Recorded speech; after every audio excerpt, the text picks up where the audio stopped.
راستے میں اس کو ایک پیاسا کتا دکھتا ہے جو زمین پر اپنی زبان رگڑ رہا ہے، یعنی زمین سے پانی کی امید لگا رہا ہے کہ ہمیں زمین سے کوئی پانی مل جائے۔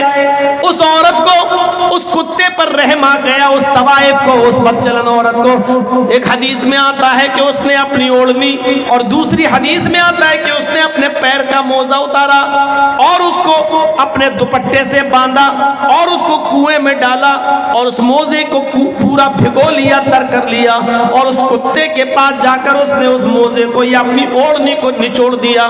کتا پانی پینے لگا، وہ عورت کئی بار کنویں سے پانی نکالتی ہے اور اس کتے کو پلاتی ہے۔ اللہ کے نبی فرماتے ہیں اس عورت کی اس ادا پر کہ اس نے کتے کو پانی پلا دیا، اللہ رب العالمین نے اس عورت کو جنت کا مستحق بنا دیا۔ جب مری تو وہ جنت کے اندر داخل کر دی گئی۔ ایک کتے کو پانی پلا دینے کی وجہ سے ایک طوائف، ایک فاحشہ عورت بخش دی گئی اور وہ جنت میں چلی گئی۔ پھر ایک عام انسان کو پانی پلانے کا ثواب کیا ہوگا؟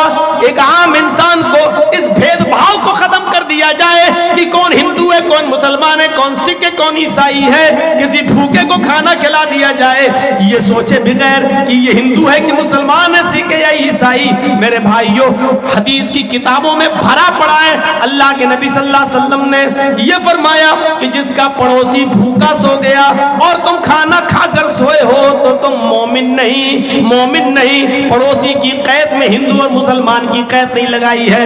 آپ کا پڑوس میں جو بھی رہتا ہے، چاہے وہ کسی بھی دھرم کا ماننے والا ہے، لیکن آپ پیٹ بھر کر اگر سو گئے کھا کر اور آپ کا پڑوسی بھوکا سو گیا، واللہ لا یؤمن، واللہ لا یؤمن، واللہ لا یؤمن، یہ حدیث کے الفاظ ہیں کہ اللہ کی قسم وہ مومن نہیں، اللہ کی قسم وہ مومن نہیں، اللہ کی قسم وہ مومن نہیں۔ چاہے اپنے گھر میں اٹھ کر رات کے 3 بجے تہجد کی نماز ہی کیوں نہ پڑھتا ہو، لیکن وہ مومن نہیں۔ اگر خود اس کا پیٹ بھرا ہے اور اس کا پڑوسی بھوکا سو گیا تو وہ مومن نہیں۔ ذرا تصور کرو، اسلام کے اندر انسانیت کا یہ مقام ہے، یہ درجہ ہے۔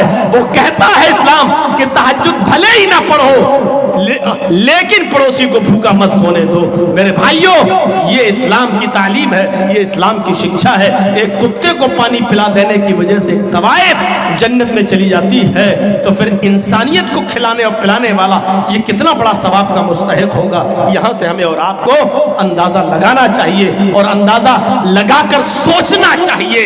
ہمیں اور آپ کو ان تمام باتوں پر غور بھی کرنا چاہیے۔ انسانیت کا یہ درجہ، یہ مقام اگر کسی مذہب نے دیا ہے تو وہ اسلام دیتا ہے۔